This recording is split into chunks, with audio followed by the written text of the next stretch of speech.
Alright, we are live. Hi everybody. Hope everyone's doing okay. I know there's a lot going on right now. I thought briefly about making some sort of statement about everything that's going on, but ultimately I don't want to. I just want to relax and have fun for once. Despite everything. So,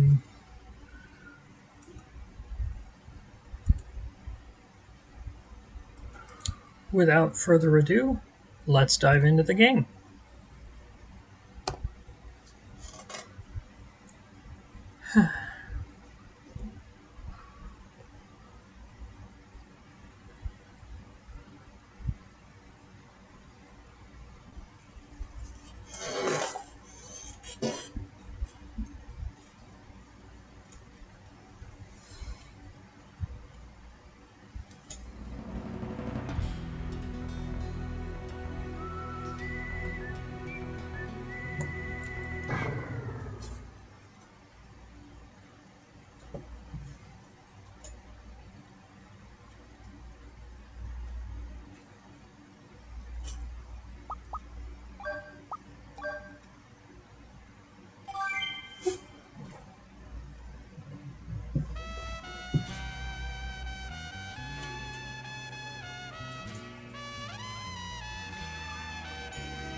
Alright, so I mentioned last week that a lot of what we were doing at that point was largely set up. Some of the stuff that we were setting up isn't going to be paid off for a while, but some of it is going to be paid off pretty soon, so you'll see what I mean. Let's start by updating our personal skills, just getting ready for what we're going to be doing. Restore HP. Got some very tough boss battles in these next couple weeks. Some of the toughest battles in the game, at least among mandatory boss battles.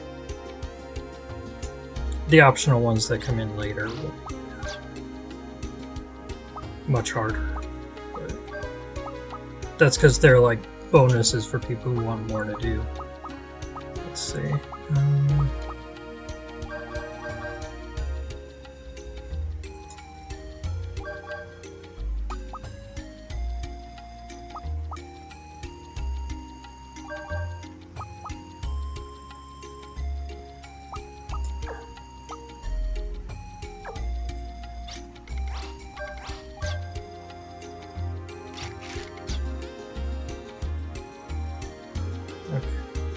Oh, actually,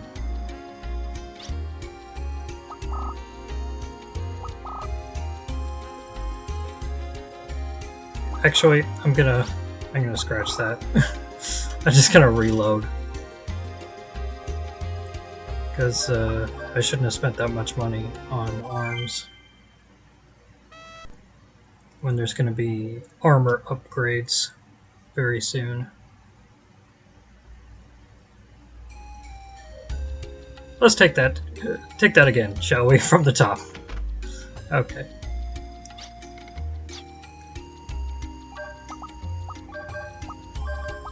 So plot-wise, we were attempting to decrypt the Verukasas's data tablets, but they were stolen, and by the time we were able to recover them, they had been destroyed. I think we're good on magic. Yeah, that's right. We did high-level magic last time. Okay, so we'll just reload here.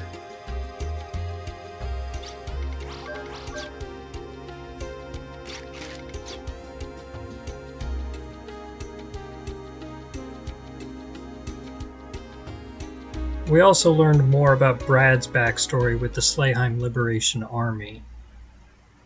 So let's go to Slayheim to learn even more about that. You may recall last week we left the hovercraft in the middle of nowhere. That was intentional.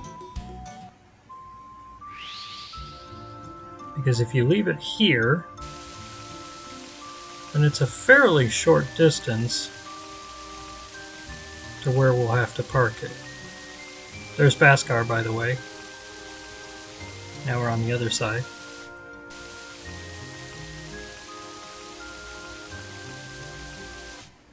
There we go.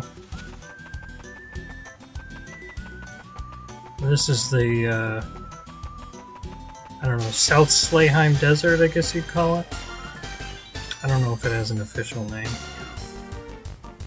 North of that huge crevice are the salt flats. We'll see that shortly.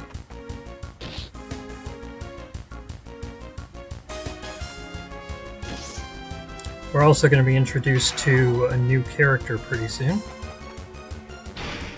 Very interesting character, in my opinion.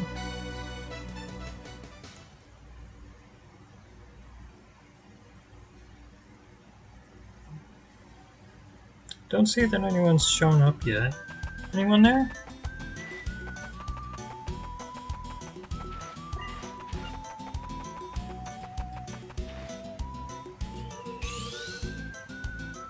Maybe people couldn't make it today.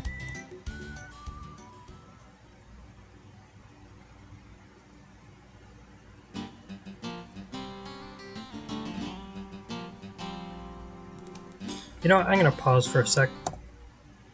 And just going to text my family, let them know I'm streaming so that I can at least get someone to show up.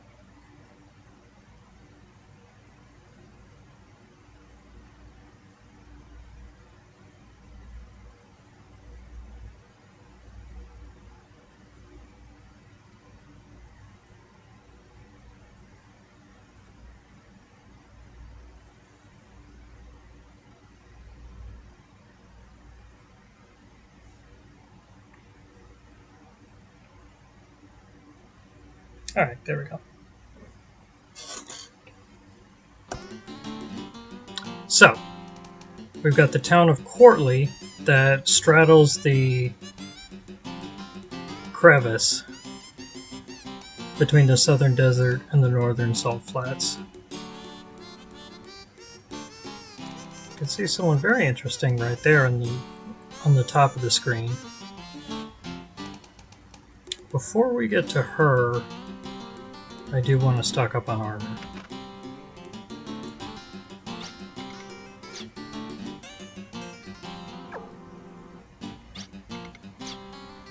I always forget where everything is in Courtley. It is not well labeled.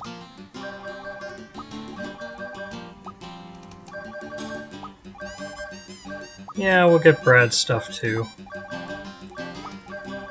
His is the least important, but it's okay. You'll see why his is the least important pretty soon. Hashtag not foreshadowing. Oh, I still haven't equipped that hard gear? There we go.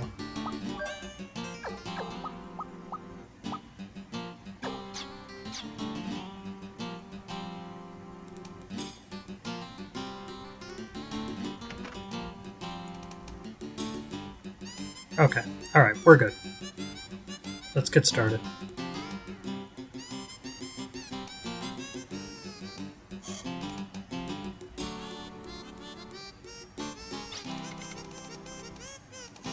One-eyed female merc.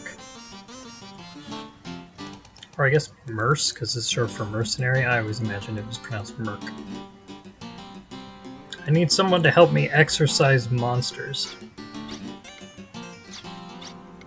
Some mercs specialize in monster exorcism, she must be.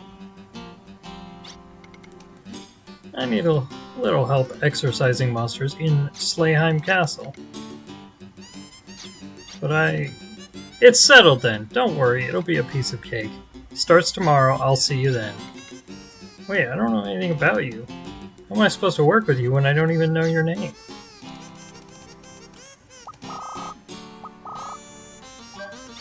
Kanon.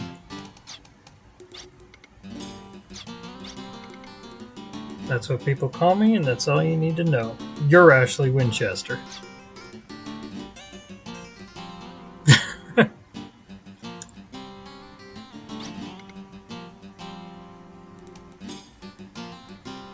quite the entrance. And she knew Ashley. She didn't even say when or where we're supposed to meet. Well, she said Slayheim Castle. Of course, it's a big castle.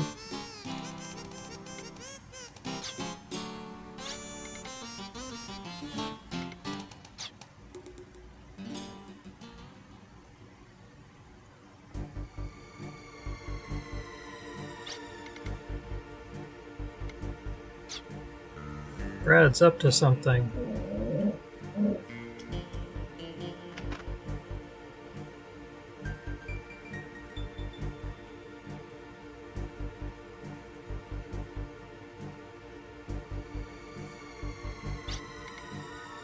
Brad, where were you? Sorry about that.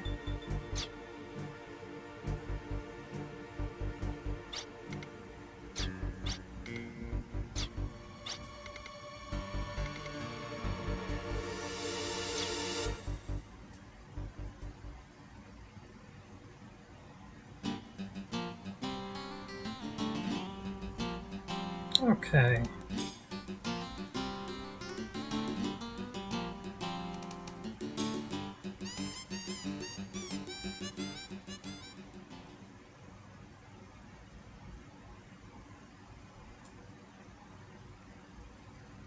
I'll be honest, this is not my favorite part of the game. In fact, it's probably the low point of the game in terms of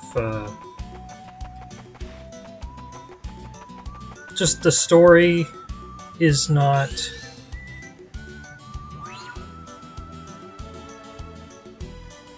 at its best. We'll talk more about what I mean by that, but there's a lot of parts of this game that I have just so much to talk about. Mostly positive. This is the part where, like, I do have some criticisms. Not Slayheim Castle so much as the level that's coming after it, but really this kind of arc. But I'm trying to get through it quickly. We'll wrap it up next week, and then we'll be back to some of the really, just absolutely phenomenal best parts of the game. So that monster exorcist hasn't shown up yet? Figures. What do we do now? Well, we could fight this hidden boss. Oh wait, we can't do that yet. Okay, we'll do that later then.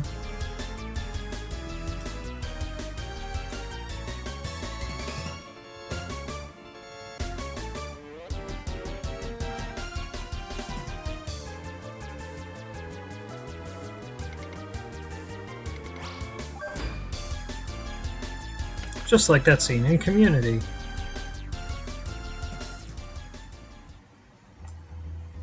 Anyway. As we're moving through this castle, Brad's going to get a lot of his war flashbacks.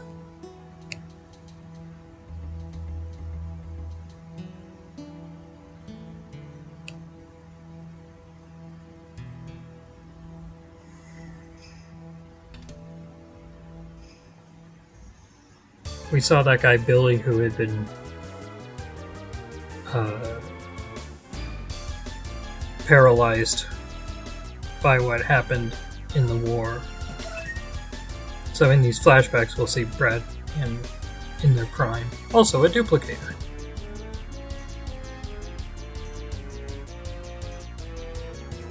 That's very valuable. Dun, dun, dun, dun, dun, dun. I do love this this music though. I think this is the only level this music gets used in that isn't like a weird space-time anomaly. Because I think of this as like the space-time anomaly music.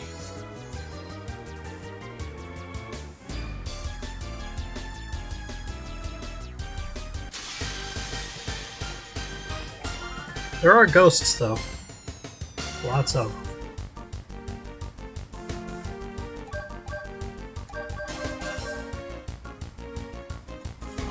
Hey, Nick's here, alright. I was beginning to worry I wasn't even online or something. Glad to see you, Nick.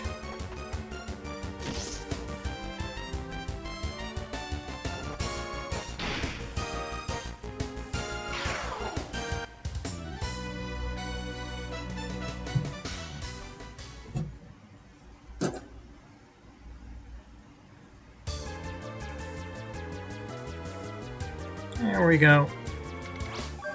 Gotta turn the camera.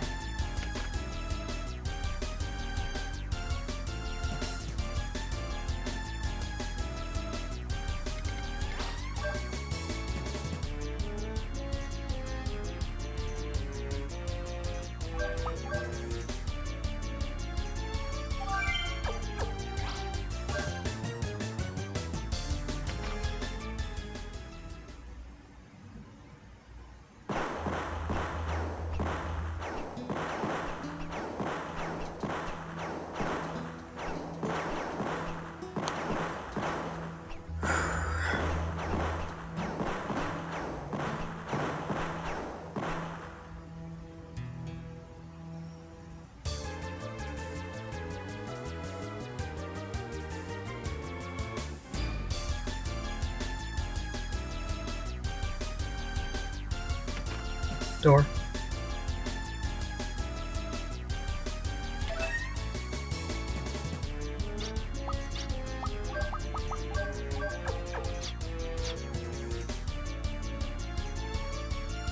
I believe this one's locked. Yeah, okay.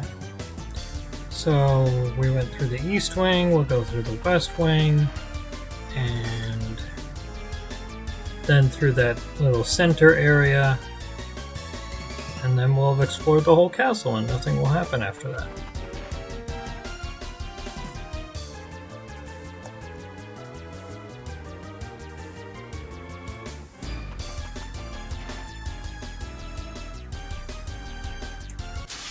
Oops. Oh, we don't got into the battle either way. Though I can't say much for the monsters so far. Normally they're at least more interesting than this.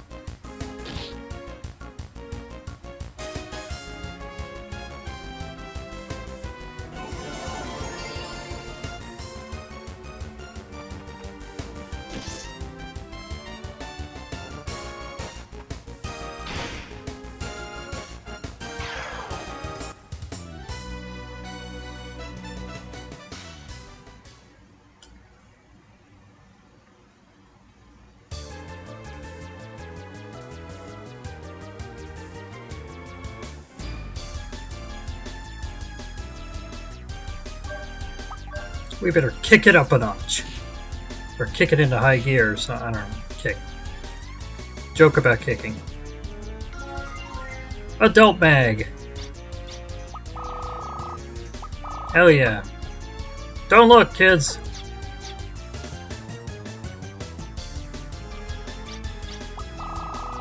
Adult mags are actually very useful for unlocking this hidden door and other things.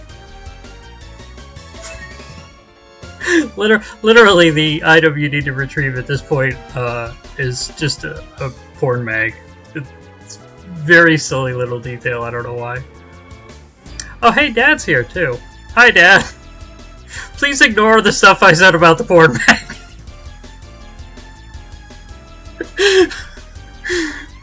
Secret side.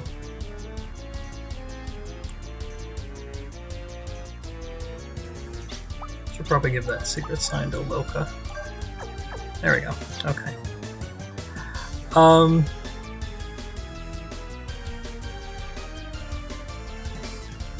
So what is this? Oh, good. Glad to hear it.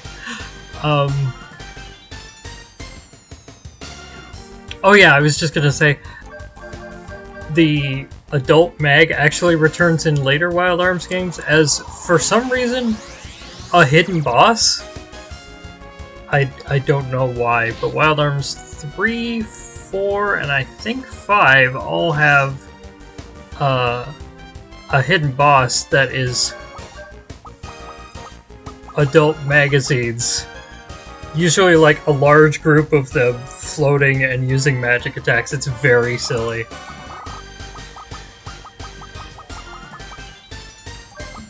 Just killed Brad out of nowhere. How dare you?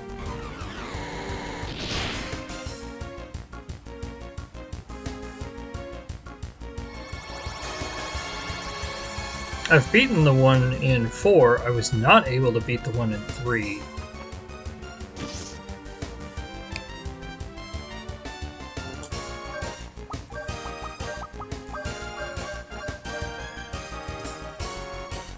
Would you stop that? Ugh! I hate you.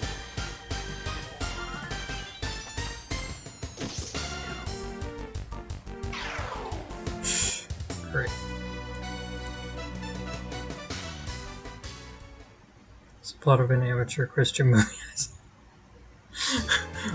Defeating the adult magazines? Yeah. Sounds right. Anyway. Again. Kick. It's genuinely funny to me how often the answer to a puzzle in this game is kick something. 3 times in this dungeon alone.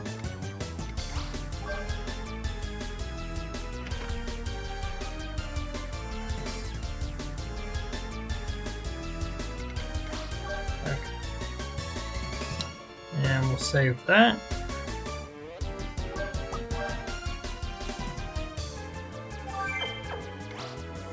I'm actually gonna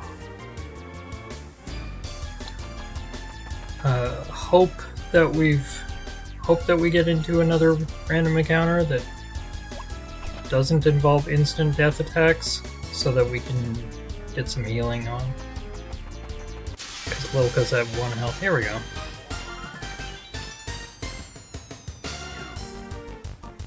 Dude.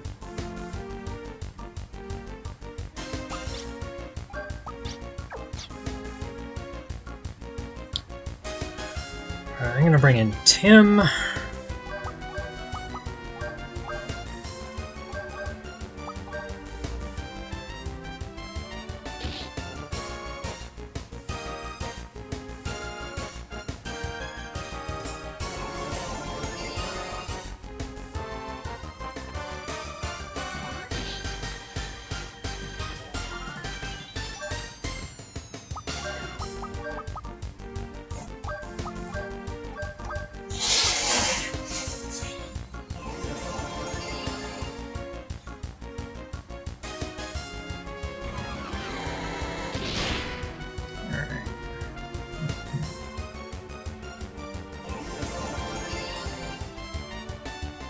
Alright, now I'm feeling better.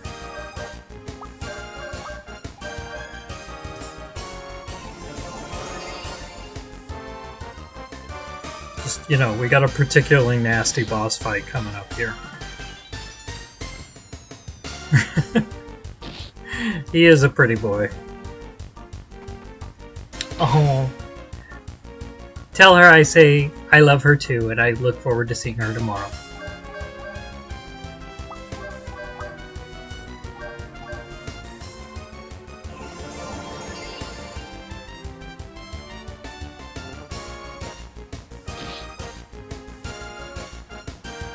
Oh, good.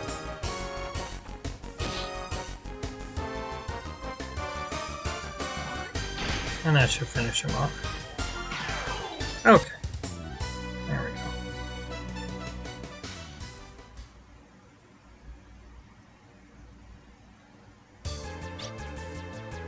go. Alright. So.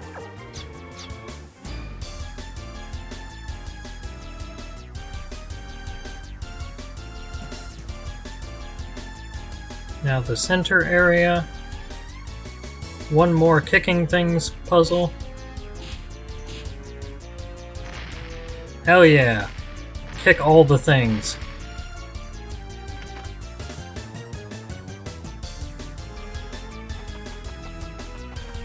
Alright.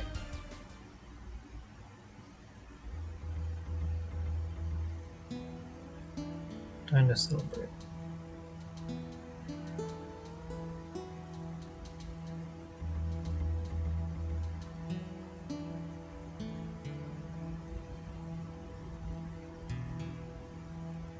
So here we go. Slayheim detonated a weapon of mass destruction.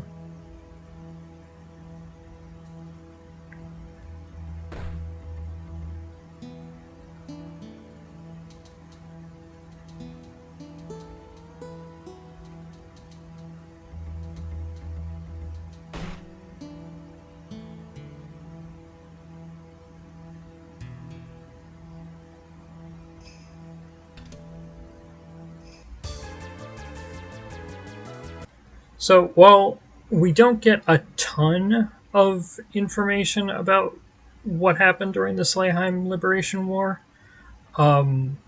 we do know the broad strokes are it was a civil war, the people of Slayheim versus the monarchy. It ended in disaster when the king detonated a weapon of mass destruction that basically wiped out the entire country. Most people died. And of those who remained, most of the fighters, anyway, were branded as war criminals. Vinsfeld somehow got off scot-free and kind of disappeared from the public eye for a few years, only to reappear as the leader of Odessa. Billy survived, but was critically injured, as we saw.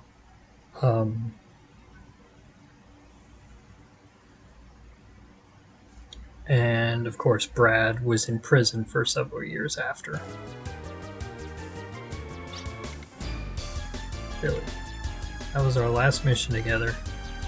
When the Angel Halo detonated, I never thought I'd see him again, but he made it back alive. And I have to stay alive so that when this war is over, I can give him back what I'm holding for.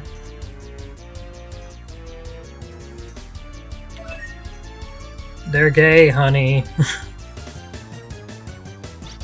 Brad and Billy are gay. I know people dispute that, but they're wrong.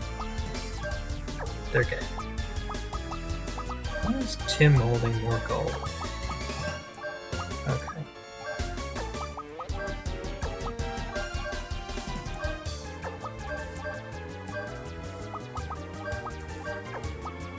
Okay, so we're going to be fighting Kanon in just a second. Kanon is probably the most difficult enemy in this game. You fight her 3 times, as you do many enemies in this game. Although her fights are very close together. We're actually going to do 1 this week and then 2 next week. Because she just wants to kill Ashley. Point is, the battle's going to be very difficult. I might die. I generally know how to do it at this point, but we'll see. This first one is the easiest of the 3 Kanon fights. It's the ones that we'll do next week that are the real pain. You are like this castle's ghosts. You both possess a life that is not of this world.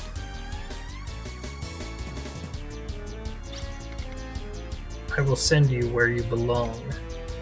You do not belong in this world. It's you, that merc. Are you assassin for Odessa? I don't work for anyone. I only follow my own destiny. Besides, Odessa could never tie me down. I don't have anything personal against you, but I must slay the monster that lurks within you.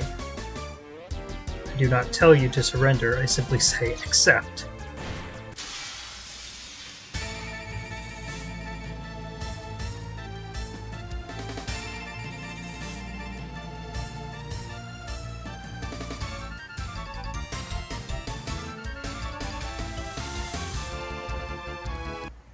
Okay, so a few things. First of all, killer music. Love this song. Second, Kanon is extremely fast and extremely strong, and she can one-shot Tim and I think Lilka from full health. So we got to keep our characters as like top-tier health. Very important to do that. Keep your characters alive, especially your healers alive.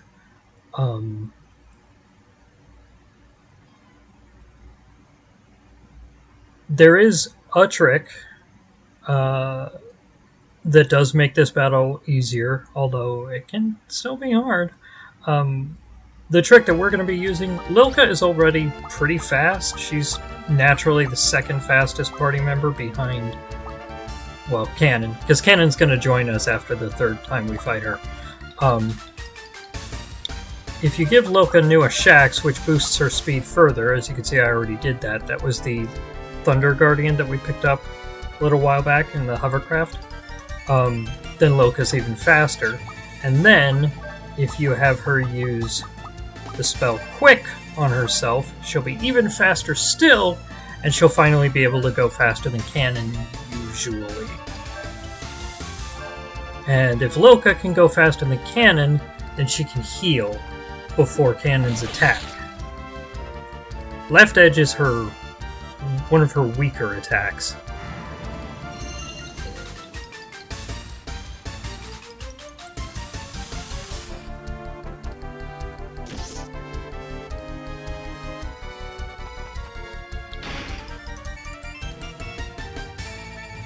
Because of the characters automatically recovering health over time, we're not going to worry too much about healing Brad in particular. He's a tank.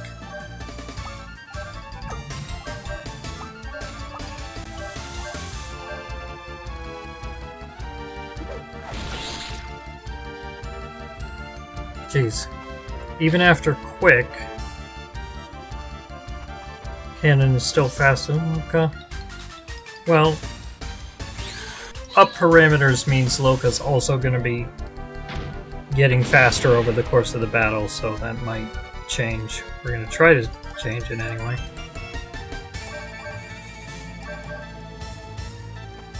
Okay, there we go. Yeah. Uh-oh. Oof. Okay. Retro achievement setup? No, I'm just playing it in an emulator, not on, like, I assume that's like a PlayStation Network thing. I don't have the modern stuff. I'm just playing this in an old emulator.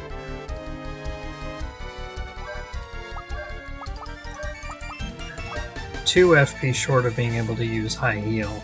I have to use regular heal, which is not great.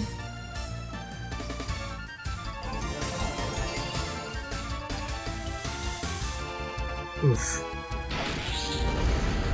That would have killed him if he hadn't been guarding. Oh, it's a thing you can do with retro? Okay. I'm not familiar with that. I'll look it up after. After today's session, I mean. Alright.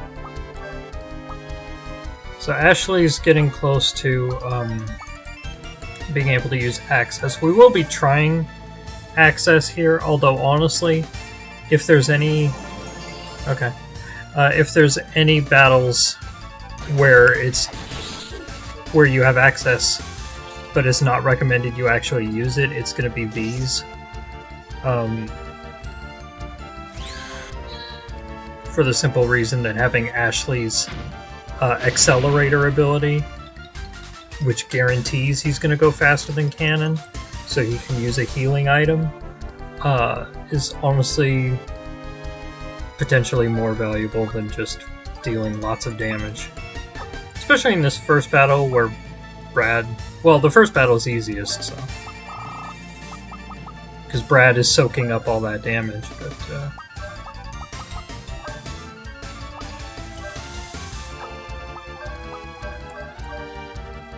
you know, next week we're going to be fighting Kanon twice, and Brad is not going to be in our party at that time. More on that in a bit. And that makes those two battles way harder than this one. We'll have Tim in, and Tim is very useful, don't get me wrong, but he is also made of glass. So, you know, he dies to a stiff breeze. Kanon kills him all the time. Okay, that was fast.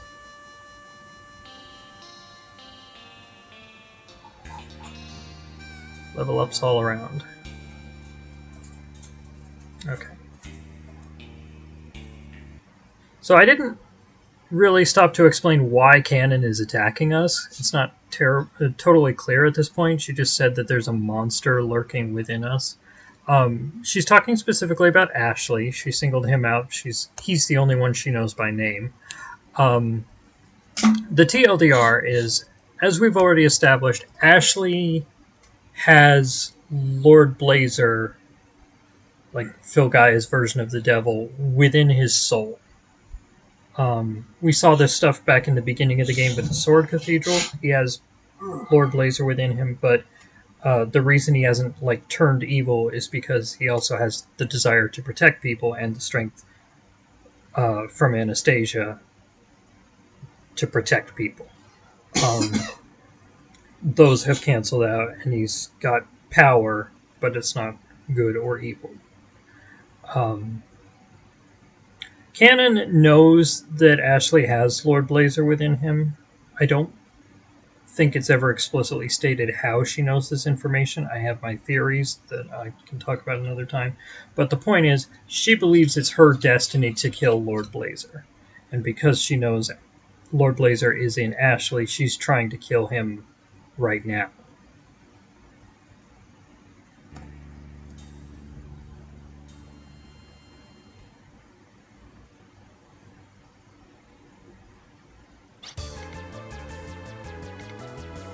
I will hunt you down no matter where you run to. Till then, stay healthy. Do not rob me of my pleasure. I do love that. By the way, Vinsfeld said the hero he knew 5 years ago was left-handed. Brad, of course. Left-handed.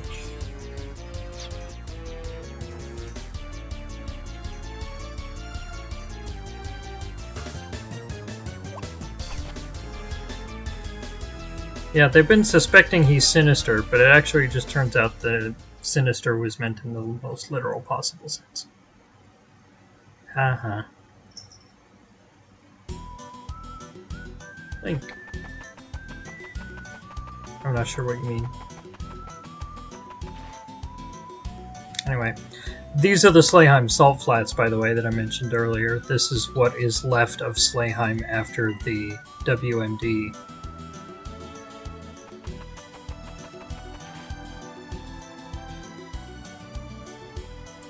A lot of just let you walk through this big empty space. Oh, Link is also left-handed? Okay. Kanon was talking about Brad, but yeah, Link too. So, the original reason we came to this desert was to track down Odessa's HQ.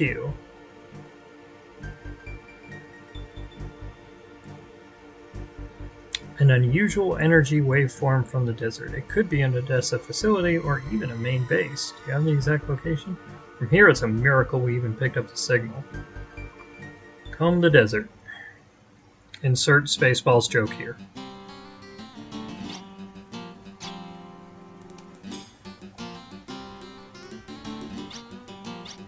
Get on. Well, there you go, that's good. Okay. So, first half of today's session done.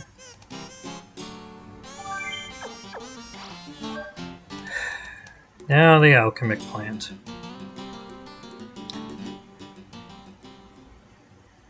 Alchemic Plant is definitely my least favorite level in this entire game for a large number of different reasons. Though it does also have some stuff that I like.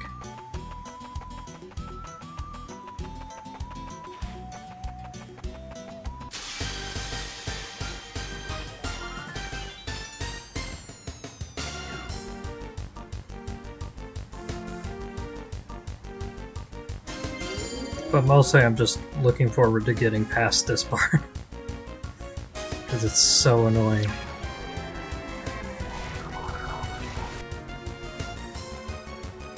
Quit trying to kill Lilka.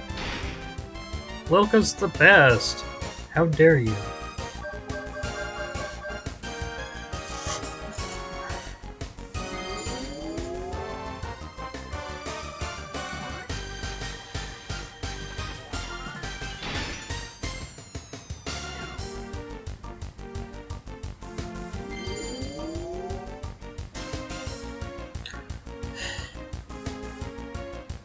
Yes, I get it.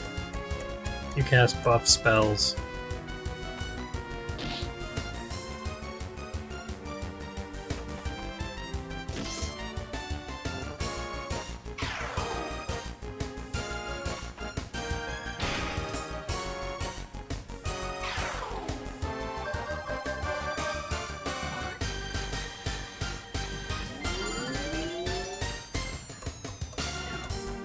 Also, I don't think I officially welcomed the mermaid to the stream. Hi, mermaid. Glad to have you here. I try to welcome people whenever they show up because, you know, I'm a pretty small streamer.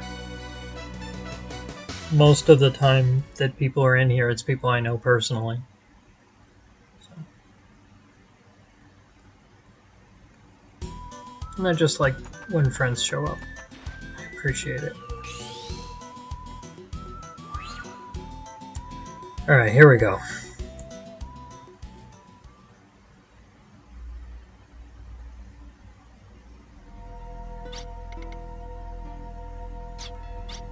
Just read the report that they've infiltrated. That report got there very quickly.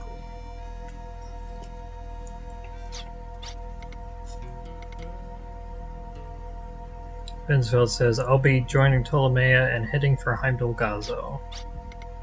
So level we'll get to later. You hate me? What? You think I don't know?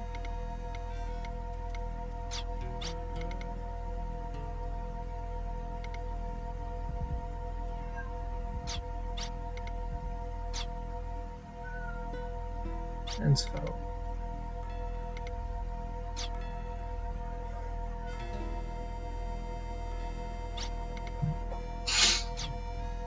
so what exactly is the nature of the relationship between Vinsfeld and Antenora?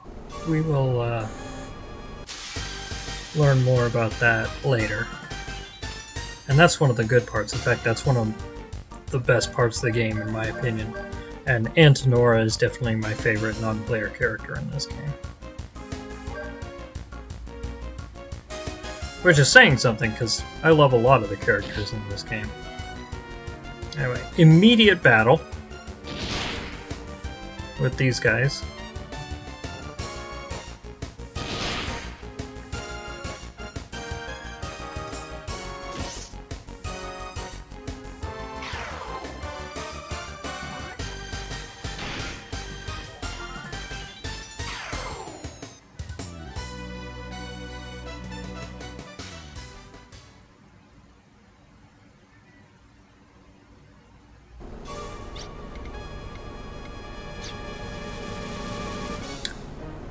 Annoying thing number one about the Alchemic Plant.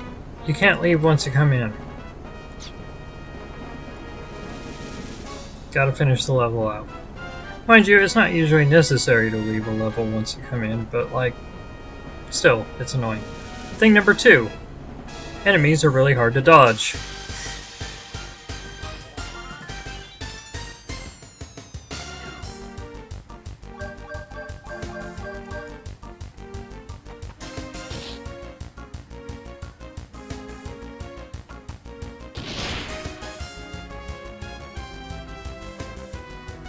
Annoying thing number three about the Alchemic Plant. Battles take a while, because instead of attacking everyone at once, they insist on doing multi-target attacks, but targeting each of our party members individually with a separate animation.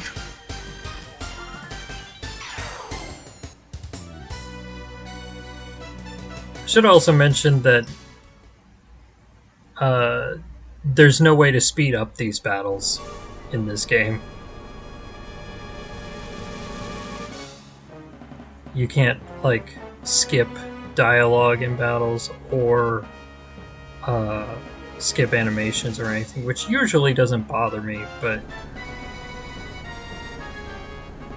here it seems particularly excruciatingly slow, and of course the fact that, like, these floating orbs of monsters are back that we saw in Gate Bridge, but here it's a much more constrained area, so they're much harder to dodge.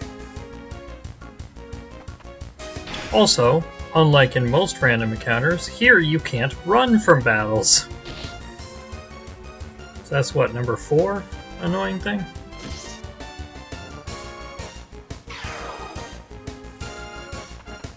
Also, I believe I hear a fluffy boy.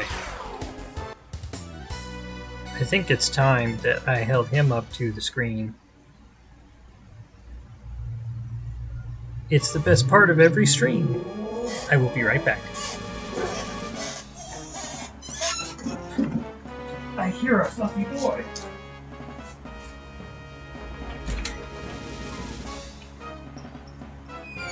Robert, you interrupted the stream, and you know what that means. You gotta be on the camera. Look, everybody, it's Robert. He's so fluffy. He's such a fluffy boy. Say hi, Robert. You're not gonna say hi? You don't want to say anything? Okay. Well, sure. There we go. Come on.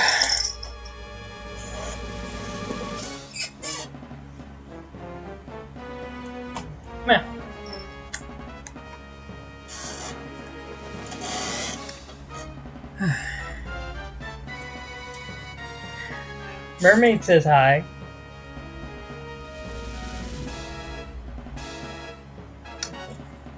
He's so soft. Alright.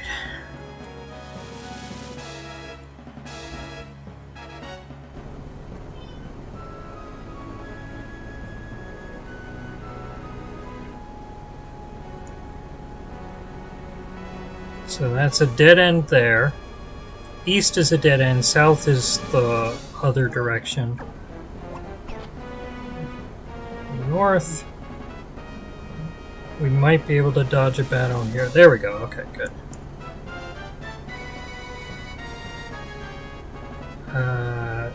East. Come on, move. Yes. Okay. There we go. Only difference with the red orbs is they move faster.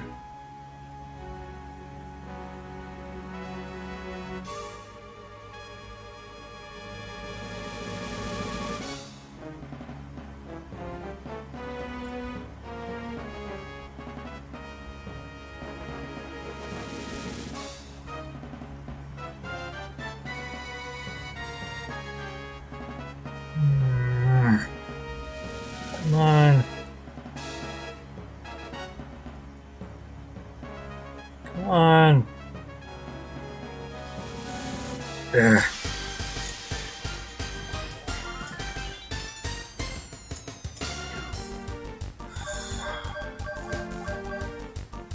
These guys are, if anything, even slower and more annoying than the other ones because instead of taking a long time to attack each party member, they take a long time to boost their own stats, including defense power.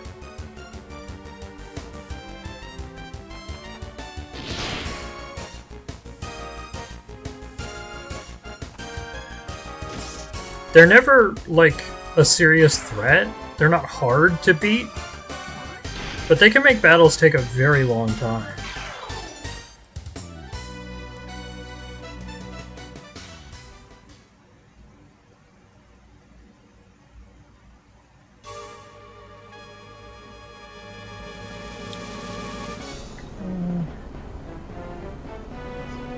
I really don't think there's any way to dodge this one. We're just gonna walk through it.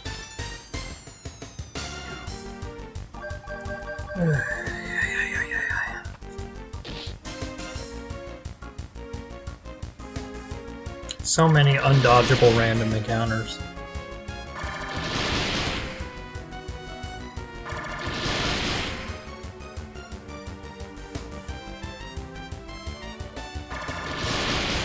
Oh my god. Alright. So, enough with the annoying shit. Let's talk about what's actually going on here. There's been some foreshadowing that Brad's not being entirely honest with us.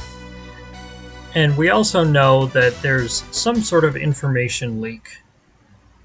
Because someone must have told Odessa that we had the data tablets because they were able to steal them. But we have no idea who that was. And Brad seems to have been deceitful. So people are suspecting, or at least Ashley is suspecting, we only get Ashley's thoughts on this, but Ashley is starting to wonder if Brad might be a double agent. Maybe he's loyal to Vinsfeld after all. That's the point of this whole arc. Brad is going to sacrifice himself here in an apparent glorious and heroic death to destroy the Alchemic Plant. Spoilers, it turns out after the levels that we'll complete next week, he's actually fine. It's not it's not even particularly convincing. It's pretty heavily foreshadowed that Brad's actually not going to be gone for very long. He's fine.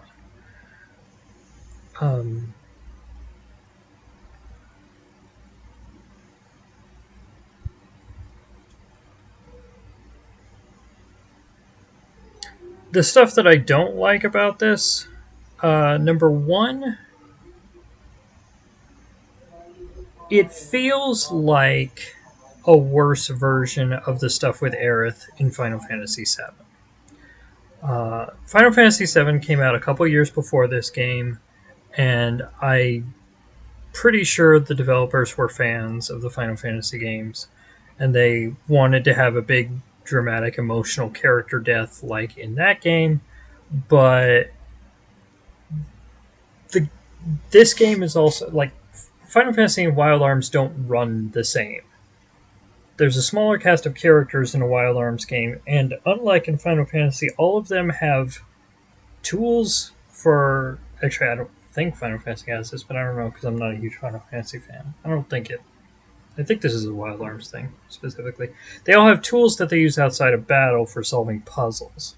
So a lot of the later levels later in the game were designed on the assumption that you would have Brad in your party for them. So it's like, they can't permanently kill him off. They just can't.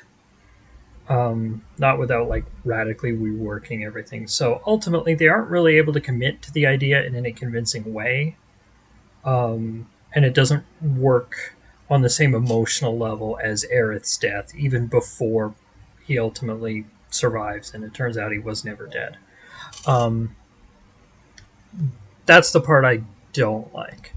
The parts that do work, well, for one thing, it kind of reinforces one of the themes of the game, that, like, it is better to live to protect people than to die to protect people.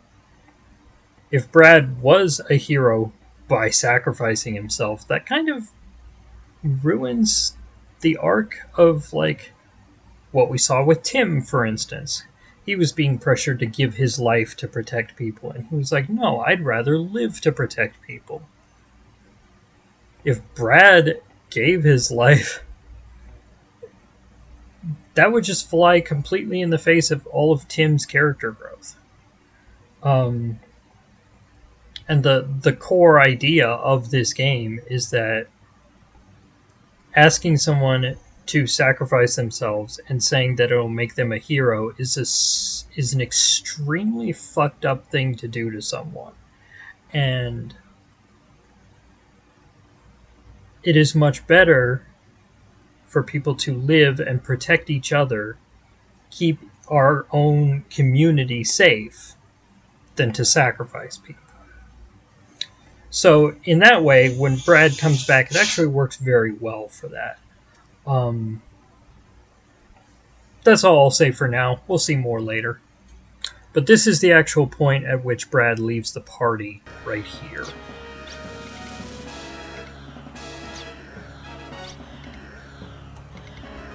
I'll take care of this. You guys need to go on. So we split up. Brad's saying, I'll rejoin you after I shut down this machine or whatever. I'll catch up with you later.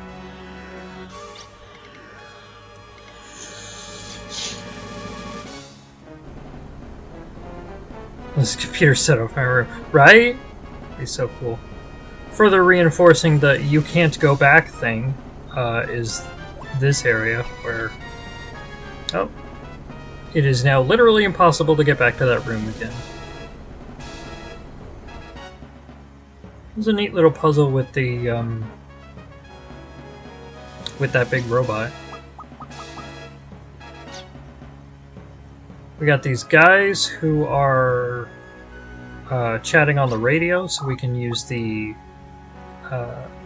call feature that normally contacts the chateau to listen in on what they're doing. The guard robot is ready. This one has a bad radiator. A sharp temperature change could cause the robot to shut down. Use string and gum if you have to, soldier. Okay.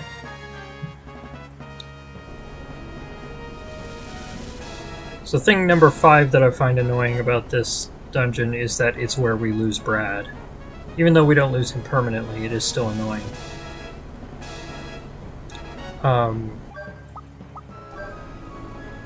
Rapid temperature change means flame and freeze, or freeze and flame. Either one works.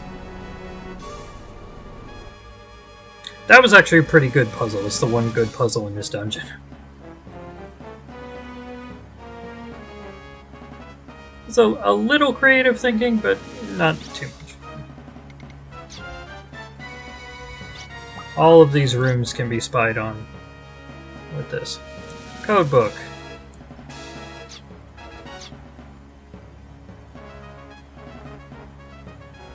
So you're supposed to track down...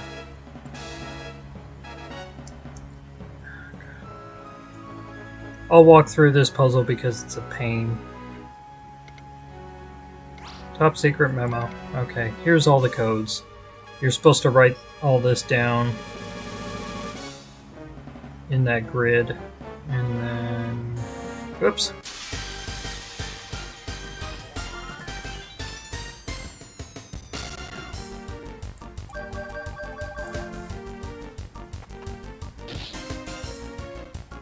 One of these governor off boys.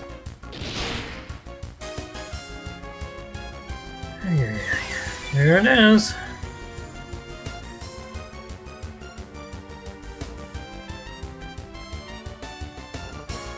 I will not be voting for the re-election of Governor Off in the next gubernatorial election. Wah wah. It's a joke.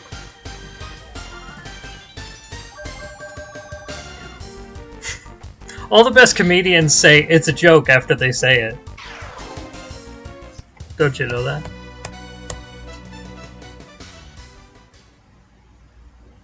I'm very silly.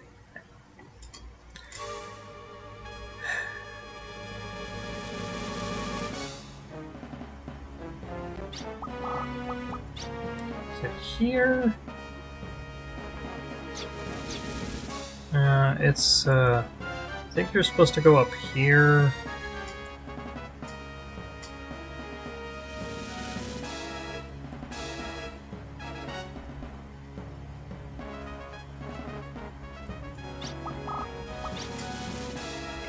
Nothing.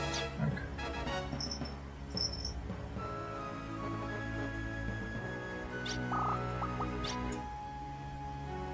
Time to change the password. Okay. Yeah. So basically, they said what password they were using previously, and then they said which one was the one before that. So with that, combined with the code book, you can do the math and figure out what password they're changing it to. Or you can just memorize that the password is ISK, which is what I do. It's ISK. Though I will say, when I played this in Japanese, and the puzzle worked the exact same way, except that the grid was all katakana instead of letters, and I memorized ISK. But I didn't know what that corresponded to in the Japanese version. That took me a while. Okay, alright. One final puzzle, and this is the longest and most annoying part. It also involves listening in on the radio thing. First, check this door. You have to check the door first. If you don't check the door first, the whole thing doesn't work, and you'll have to do it all over again. It's very, very annoying. That's like, what, annoying thing number 6? I don't know. I've lost track. Voice print verification. Block up ahead. Access to authorized personnel only. Start voice print verification. So, this thing checks your voice. Lilith is going to try to fake it. Ooh! It is I! Don't embarrass me. She's just improvising. Just she's adorable and I love her.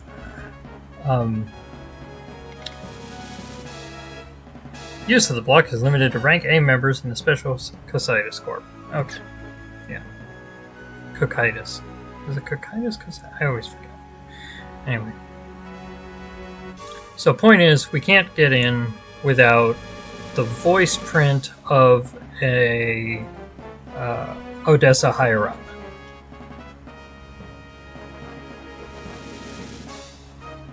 Now,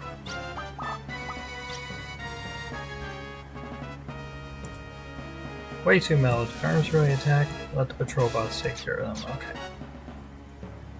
We're gonna move around this little ring of rooms. What we ultimately are gonna try to do is record Antinora's voice, so that we can pass the voice print verification to get in. Which, by itself, perfectly sensible puzzle. The problem is they set up so many of these damn flags that you have to hit to make sure that the characters know what they're doing, that it just is very annoying. Anyway. I have a status report, sir. Invading arms troops have destroyed several guard and patrol bots. I see, those arms guys have been lucky. But we can't let them get any further into the interior. Tighten our defenses. Okay. So this is where Antinora is talking to this guy. So this is where we're ultimately going to record her voice, but we don't have something that we can use to record her voice yet. So let's keep going. Oops. Also more of these damn battles. I am firmly of the opinion that there should not be any point in the game. So, console RPGs like Wild Arms, they have puzzles, they have battles. Those are both good, but one should never interrupt the other. It is so annoying to be trying to figure out a puzzle and then get interrupted with a battle that takes so long that you forget where you were in the puzzle by the time the battle finishes. Especially if, for instance, the battles are artificially lengthened by monsters taking the time to bolster their own defense instead of attacking you.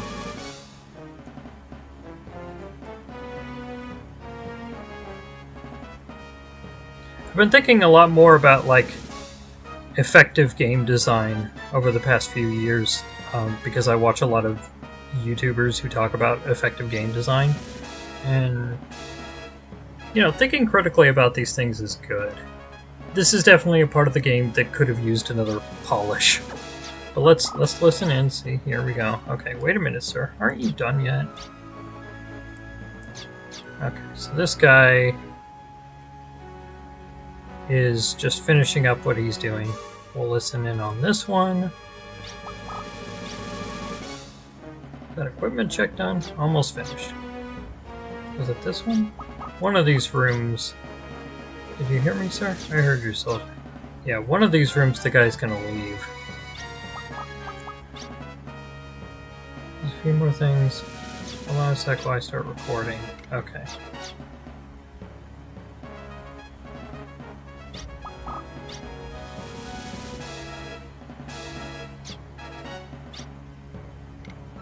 So once we've listened to all of those, we get confirmation that the guys are out trying to track us down and therefore not in their own office where they're supposed to be, so we can sneak into their office and get the voice recorder. But obviously, all of that is lengthened with these goddamn battles.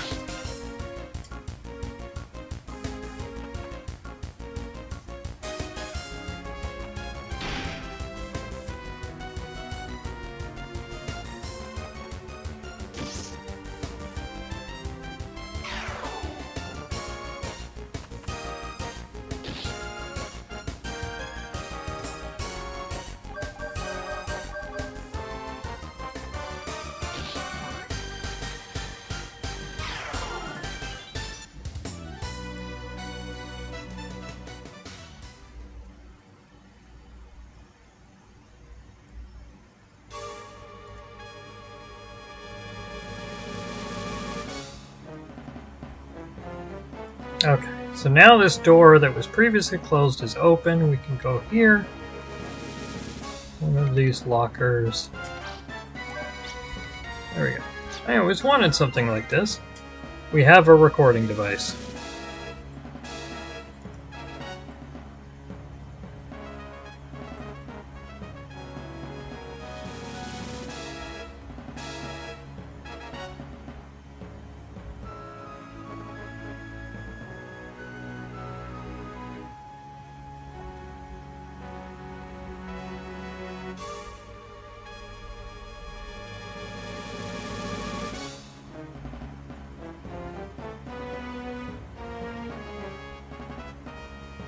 Okay. And this is the room where Antonora herself was talking to the guy. So this is where we can make the recording. Transmitting. Okay. Call. And she asks, and she says, "Now get this straight, soldier. You and every other troop in this plant is an elite Odessa fighter, so no lame excuses." Yes, ma'am.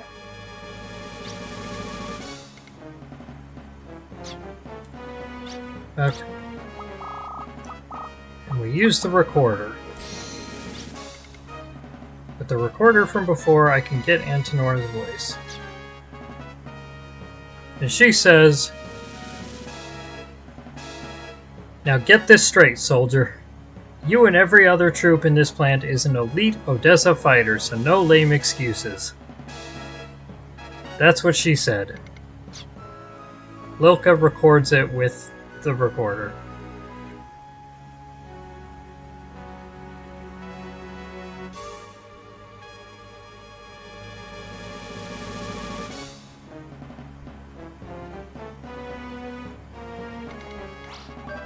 Save real quick.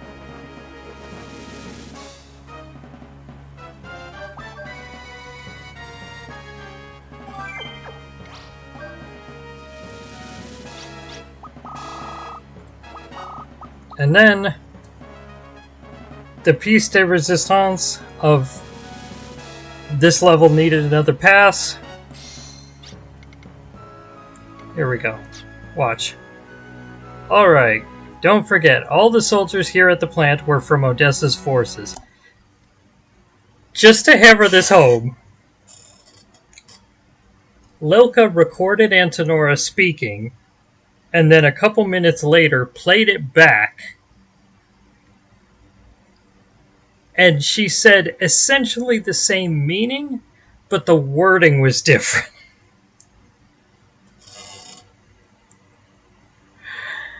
Which is obviously, it's exactly what you think. It's a translation error.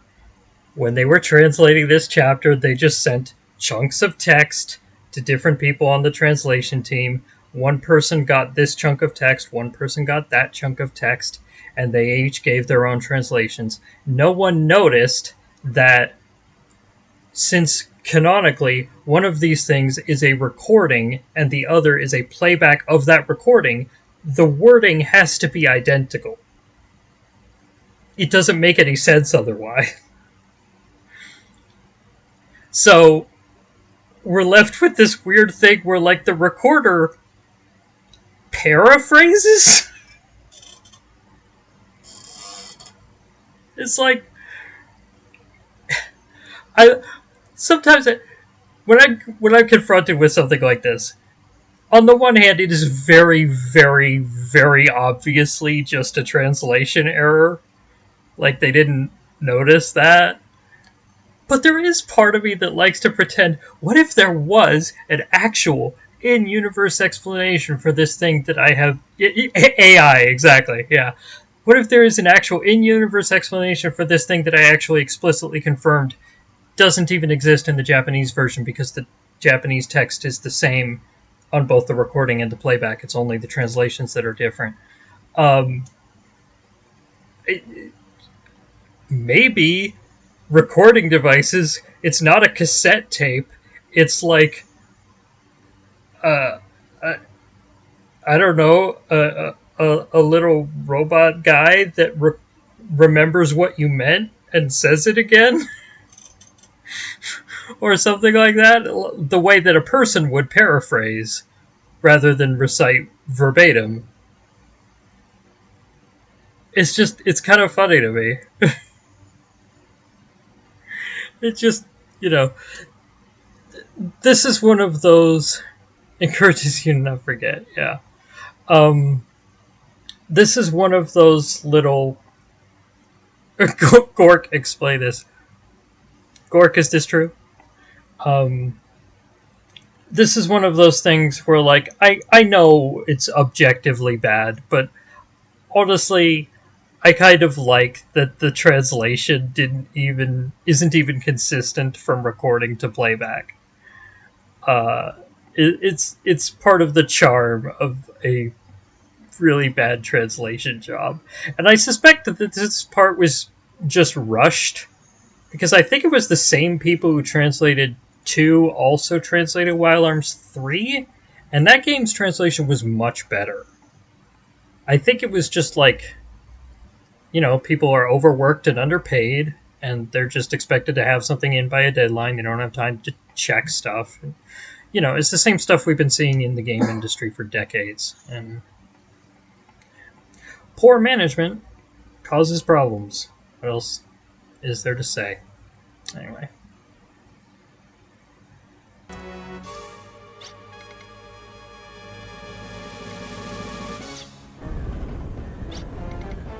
I think my voice is way cuter, but... well, a machine wouldn't be able to tell that. I love Lilka so much. Have I mentioned I love Lilka? I love Lilka so much. By the way, you can actually be walking around as any of Lilka, Ashley, or Tim during this section, and they get different dialogue at parts like that. I always remember Lilka's because she's my favorite character. I like walking around as her, but you can get other comments from Ashley and Tim. Anyway. Boss fight, time for a boss fight. This one's much easier.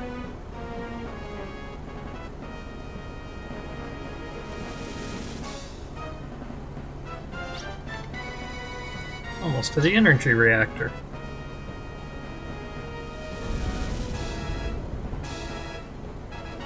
Dead end.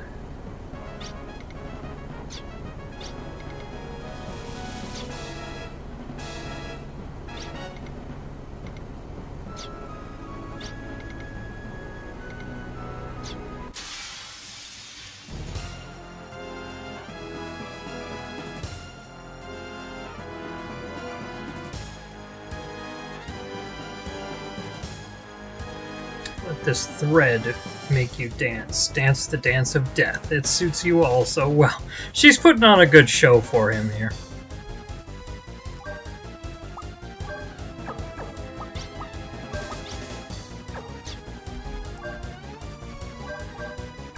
Okay, let's switch Loka back to the big shirt friend. And Tim's got Odor Yuck. Yeah, that's about right.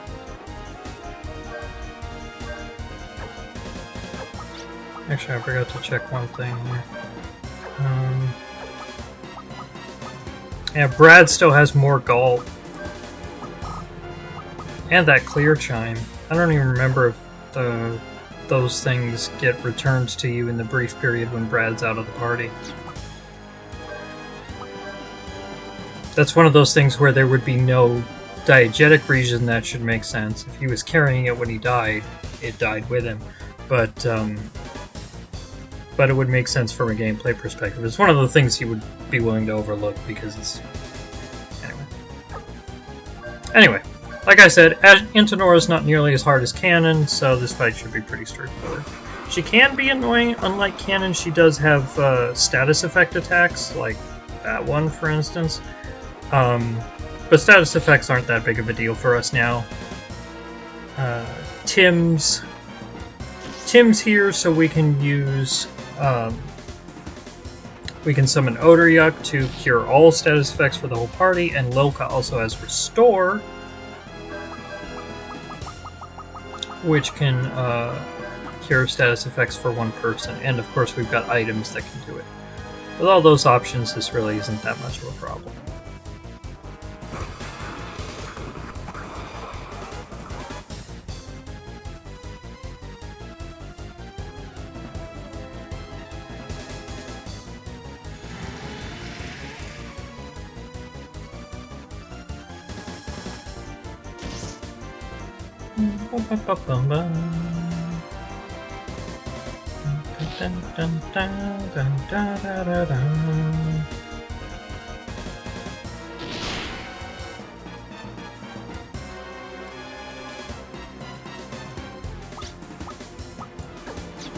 Alright.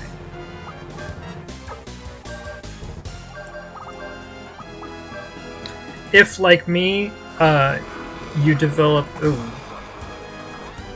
Yep, that actually killed him. Shit. Okay. Well, we can revive him. That's fine. If, like me, you develop your character's skills that activate on building FP, notably the one that restores health and the one that boosts stats, you find that battles become a lot more effective when you are constantly gaining and spending FP. So you're motivated less to use the original powers, which have a FP requirement but no FP cost, and more to use the force abilities, which have an FP cost. Those are also more powerful, generally. In particular, build FP, summon Guardian, build FP, summon Guardian is a very effective way of getting through stuff. And the fact that Guardians can be both offensive and defensive means that they're flexible enough to work in most situations.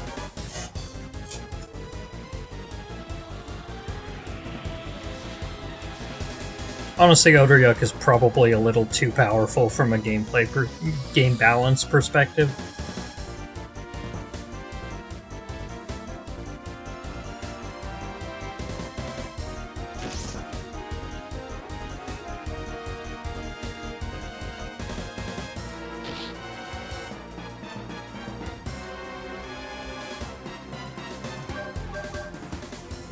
Keep building FP. Da, da, da, da, da, da.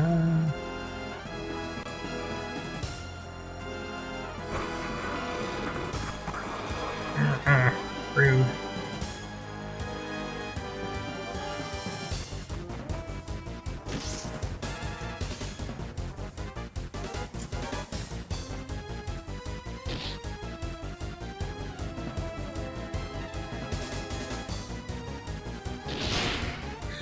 Kinda dodge that too.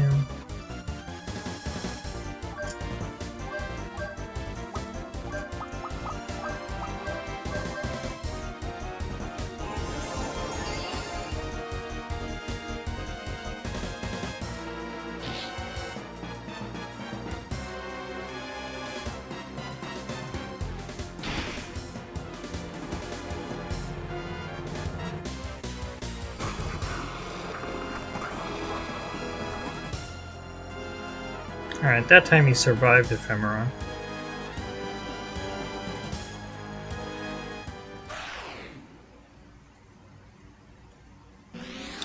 Access kicks in. We'll have go summon Odryuk again. Actually attack. Tim can't use first aid, so probably best just to guard.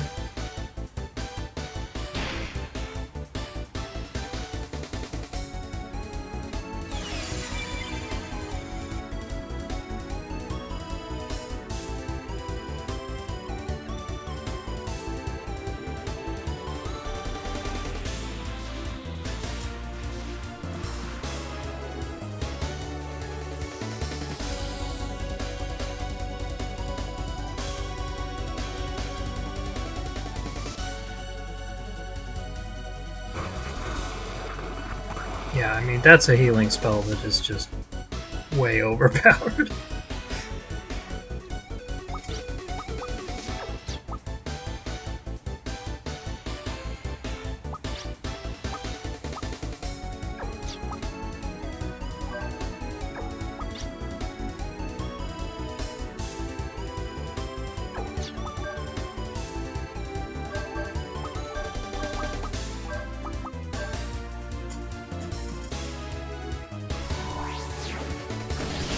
Let's uncage the Thunder Lion, shall we?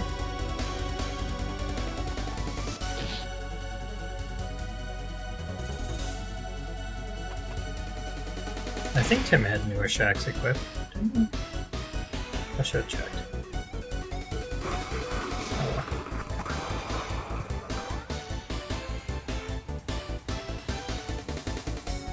I might have given him the big shirt frame. No, it's Thunder Lion. Okay.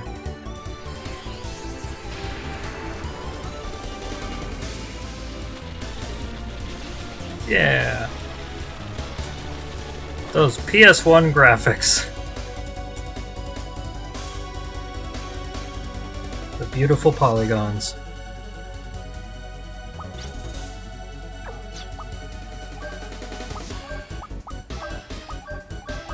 Alright. So we basically won at this point.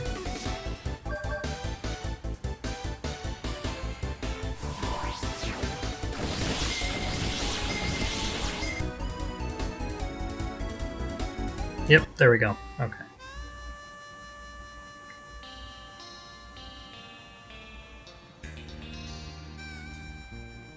Antonora being unreasonably pretty. I should cosplay her, seriously. And she confirms, our organization has an intelligence leak. And the camera just straight up pans to Brad, or at least someone who appears to be Brad.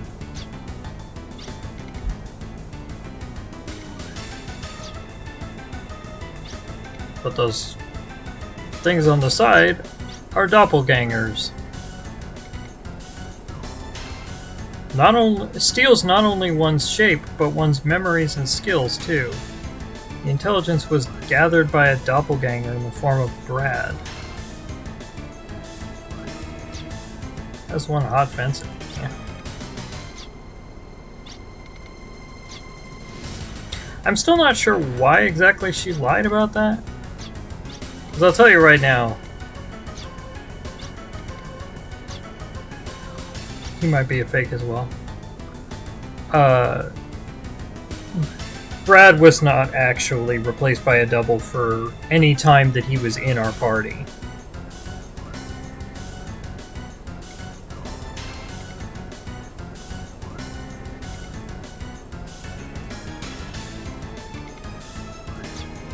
Very shonen anime. Also, here's that Eat My Dust. Remember we grabbed that last time? Kaboom!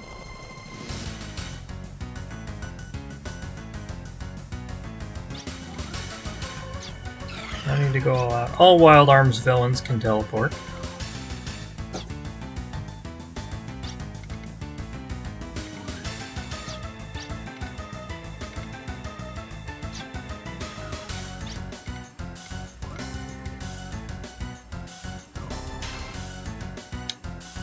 So we gotta figure out a way to actually destroy the plant, because that didn't work. And he comes up with this. You may recall Brad had what he called a dog collar, a bomb implanted on his neck called Gias. This was part of what he was subjected to when he was a maximum security prisoner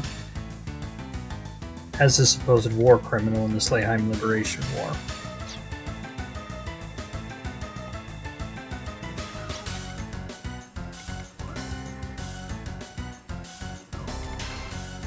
Before I blow up the plant, you guys need to get out of here. I'm going to fulfill my destiny as a hero.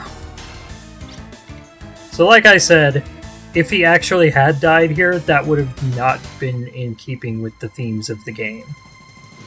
Ashley's here spelling out the theme of the game. Promise to return. Heroes because we always return from danger. Not die there.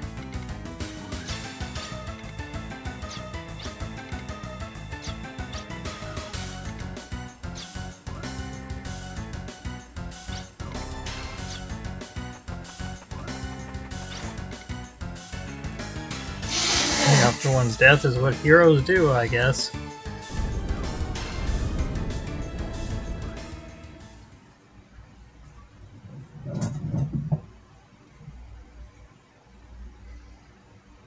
Brad's thinking of Billy in an extremely heterosexual way.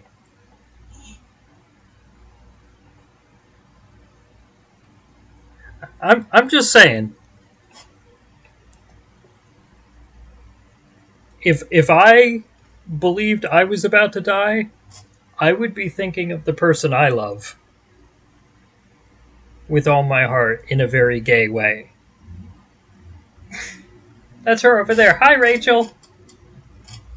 I think she can't hear me. She's listening to a legal video.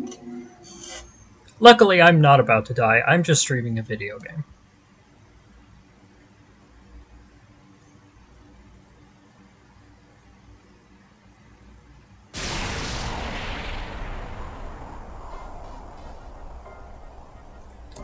The Alchemic Plant has been destroyed.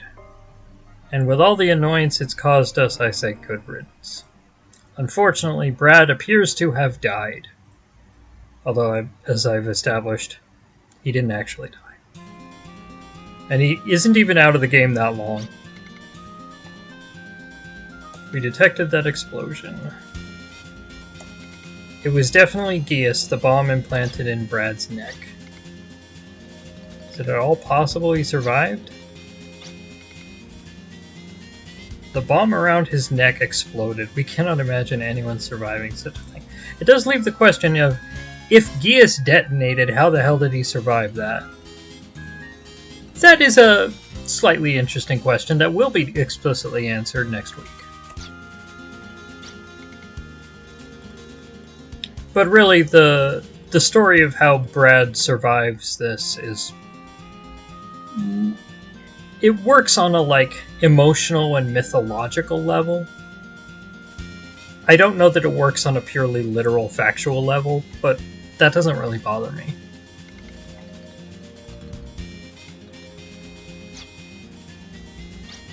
Tim is crying. Loka's stifling tears.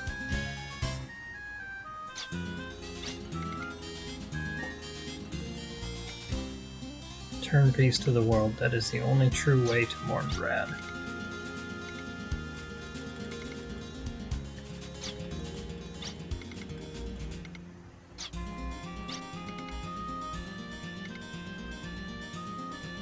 Guard Guild-Gallon Master's son and take him back to his country. You may be attacked by Odessa. The request for protection came from Guild-Gallon Master. Unbelievable. Does he think ARMS is his own personal escort service?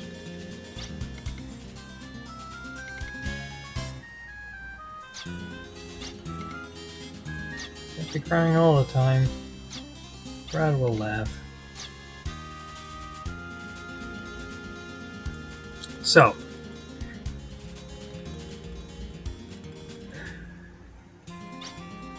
that's what we'll be doing next week.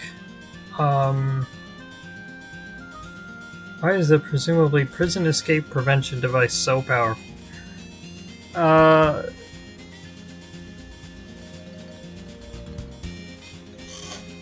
Who knows?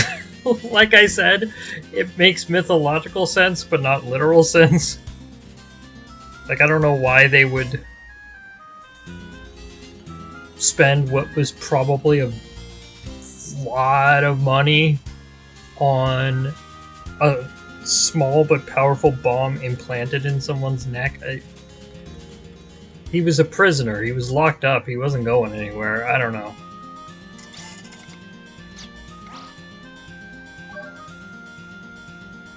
Anyway. So next week we're going to get through the entire section of the game that you have to do without Brad. It's not very long. It's 3 levels.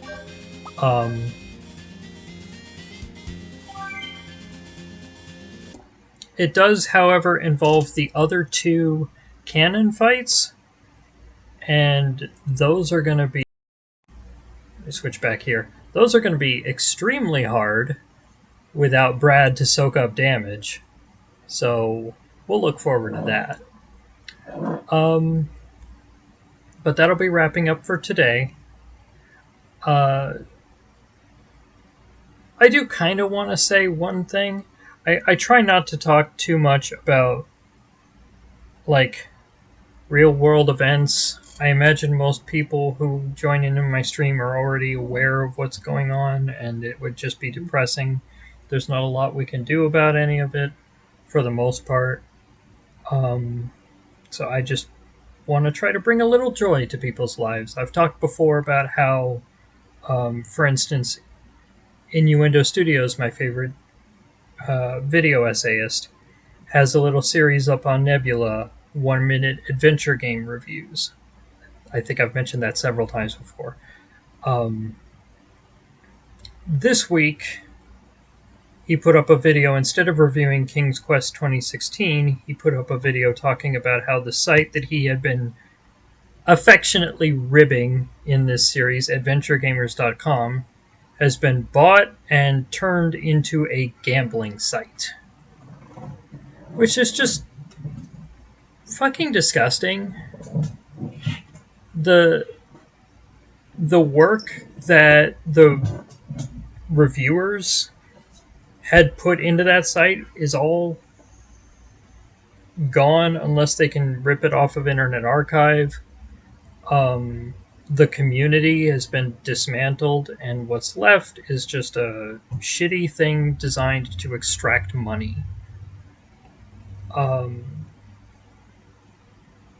it feels like that's happening all over the internet nowadays.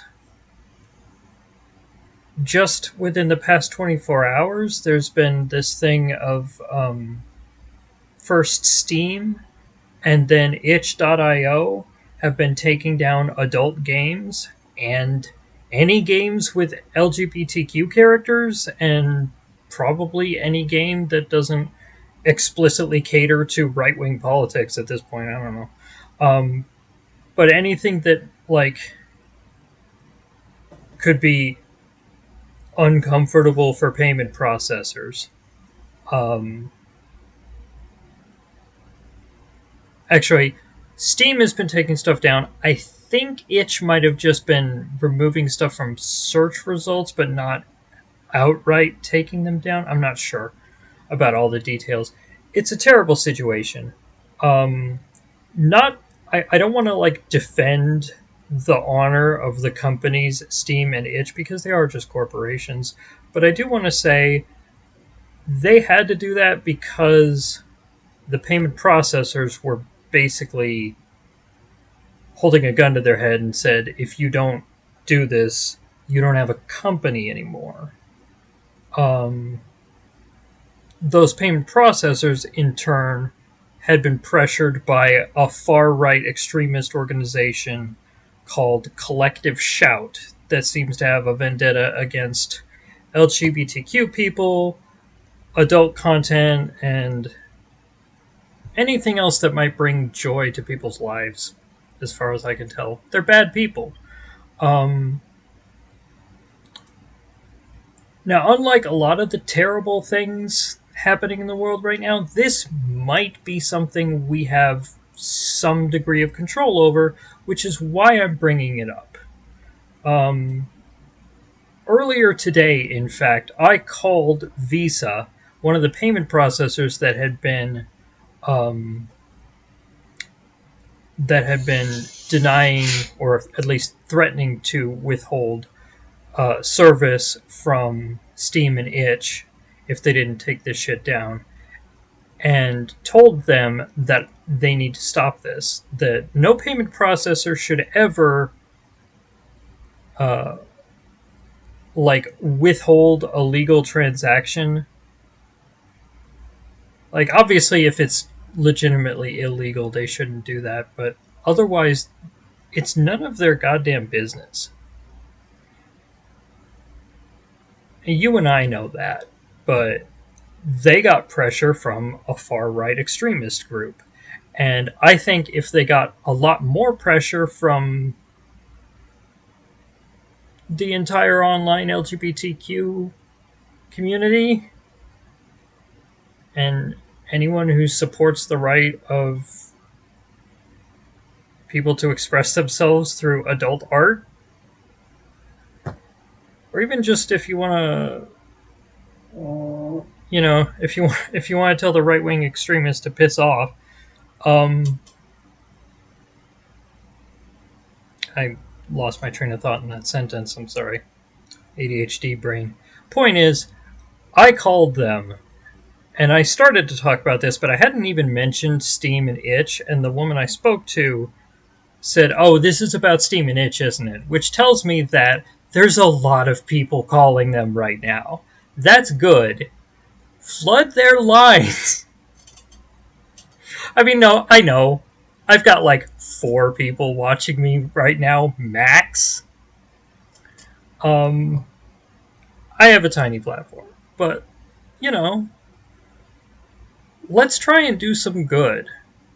I've on my Blue Sky, I boosted a lot of stuff talking about this, including some with the contact information for Visa and MasterCard. You can also just look it up on their site. I've heard them say emailing is better than calling. I'm not actually sure which is the case. Part of me just says, like, I called them and they said it would be better if you emailed us. But I'm like, email is easy to filter. So I don't actually know. But I do know that if only 1,000 people from Collective Shout can pressure them to take stuff down, it should be a lot easier for us to pressure payment processors to put it back up. Particularly since payment processors make money by doing this. By carrying out the transactions. They don't make money by shutting things down. So it's in their financial interest as well. So, if you've got the time, I strongly encourage you to send a call or an email.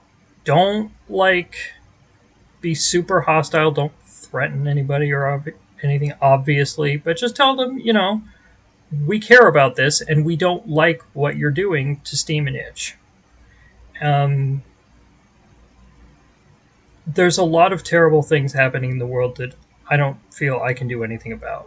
But I feel we can make at least some things in our life a little bit better and take a little bit of power back for a freer, more open internet. All right? Thank you for listening. I'll get off my soapbox, and next week we'll get through the parts of Wild Arms 2 that we have to do without Brad, and then we'll be nearing the end of Disc 1, and we'll be getting to some of my absolute favorite parts of the story of this game. So really looking forward to that. Hope to hear from y'all, and see you next week. Have a good one. Bye.